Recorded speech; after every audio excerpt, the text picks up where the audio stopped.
Bonjour et bienvenue dans Buzz 360. On a la patate aujourd'hui, le tour du net en 360 secondes. On commence tout de suite avec Manu.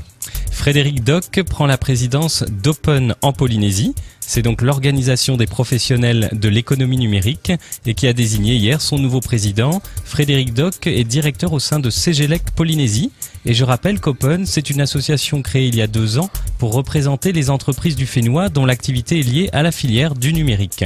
Concrètement, leurs actions vont de la réalisation d'études sur le secteur à l'accompagnement des porteurs de projets, en passant par l'organisation d'événements tels que les Open Days 2013, c'est-à-dire les portes ouvertes du numérique. On sait quand est-ce que vont se passer les Open Days ou pas encore? Ça, c'est une info exclusive qui sortira bientôt.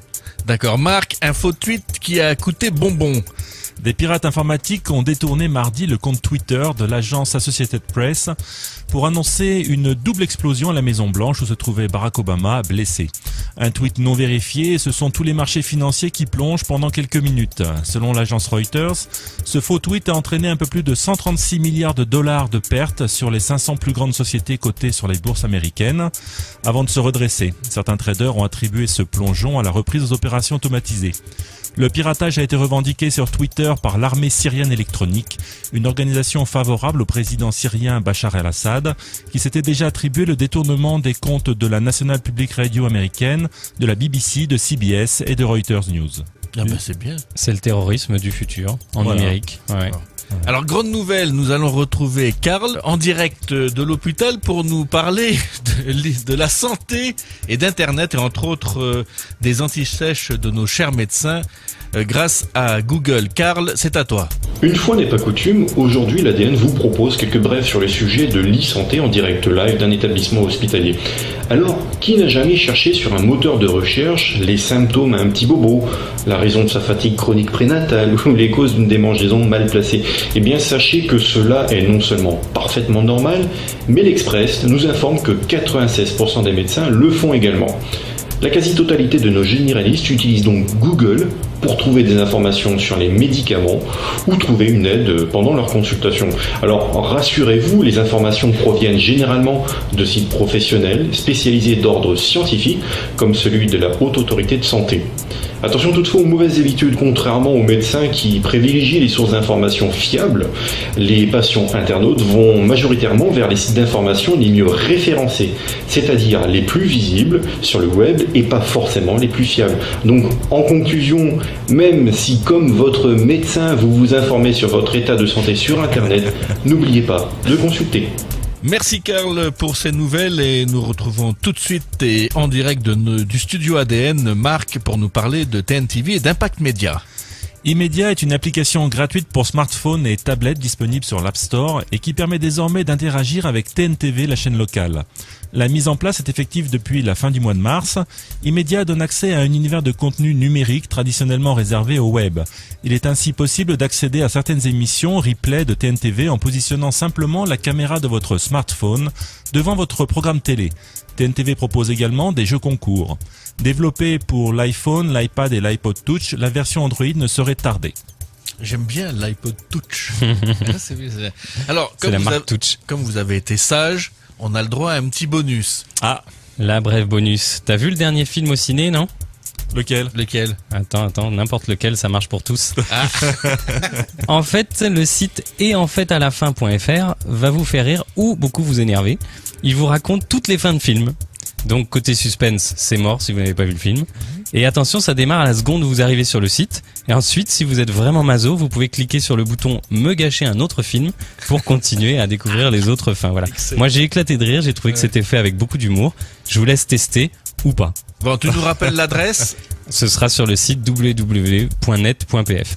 Eric, le Galaxy S4 de Samsung, premières impressions. Depuis mercredi, le Samsung S4 est enfin disponible. Sur le plan visuel, rien de vraiment nouveau à part l'écran un peu plus grand de 5 pouces. Alors quelles sont les nouveautés du S4 ? Premièrement, la finesse de l'affichage en 1080p, c'est vraiment un réel plus. Un processeur 4 cœurs cadencé à 1 Go 9 soutenu par une mémoire de 2 Go, c'est le téléphone le plus rapide du moment. Un appareil photo de 13 mégapixels, ça c'est bien, on va avoir du détail. Le S4 propose aussi de nouveaux usages.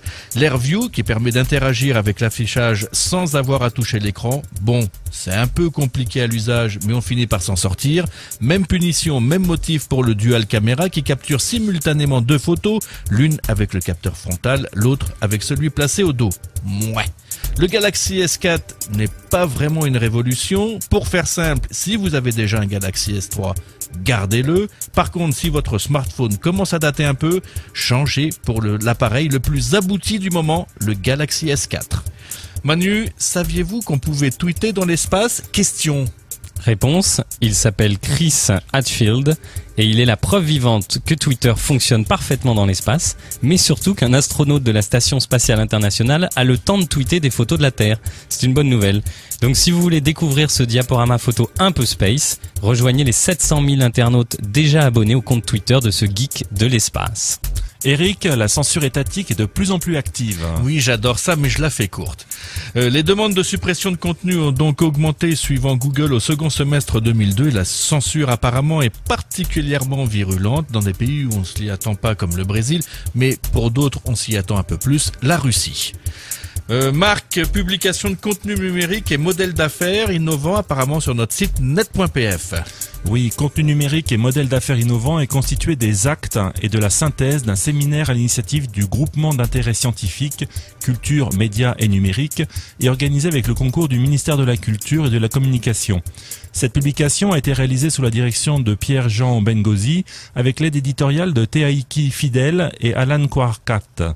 Teaiki Fidel est un jeune doctorant polynésien de Polytechnique, actuellement en poste chez nous, à l'ADN. Un travail qui n'aurait pu exister sans les intervenants et participants du séminaire qui ont nourri les champs d'observation et contribué à l'analyse critique des modèles d'affaires qui constituent la matière de cet ouvrage. Le lien pour le téléchargement de l'ouvrage en PDF est disponible sur net.pf. Et promis, Teaiki viendra nous en parler, soit dans Buzz 360, soit dans On Cause Numérique. Et l'ouvrage fait combien de pages? Un peu plus de 100. D'accord. Ah, quand même. Alors lecture. maintenant, nous faisons silence. C'est le focus de Manu. En 2 minutes, vous saurez si Facebook, c'est plus fort que vous. Quand vous partez en vacances, est-ce que vous le postez sur Facebook? Eric, Marc? Non. Bien, un bon réflexe. On aime bien en général annoncer J-3, J-2, J-1. En plus, vous le mettez. Voilà. Eh oui. Ils sont malins. Voilà, ça fait baver les amis, ça fait plaisir. Oui, mais voilà, ça fait partie des pratiques à risque sur Facebook. Ça peut notamment donner des idées à des cambrioleurs, par exemple, pour venir vider tranquillement votre maison. Ils sont bien sûrs que vous n'y êtes pas, c'est pratique. Alors pour éviter ces pièges, parce qu'il y en a beaucoup d'autres, il y a un site qui s'appelle Soyez net sur le net.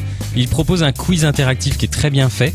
En 2 minutes, votre profil Facebook passe à la moulinette. Vos vrais faux amis Facebook que vous ne connaissez en fait pas du tout. Les photos publiques que vous n'assumez plus du tout. Les statuts que vous avez postés un jour sous l'emprise de l'alcool ou d'autres choses et qu'il vaudrait mieux oublier. Bref, à la fin, vous obtenez une note sur 100 et surtout, on vous dit ce que vous auriez intérêt à améliorer rapidement si vous voulez éviter d'avoir des problèmes d'irréputation, comme on dit, c'est-à-dire de réputation sur le net. Alors faites le test et vous verrez, je crois que ce seront les 2 minutes les plus utiles de votre semaine. On rappelle les sites? Les sites sont donc indiqués sur www.net.pf. Extraordinaire. Merci Manu pour ce focus. Et les amis, c'est déjà la fin. Le tour du net en 360 secondes avec Buzz 360. Je vous donne rendez-vous la semaine prochaine. Sans faute. Sans problème. À bientôt. À buzzer.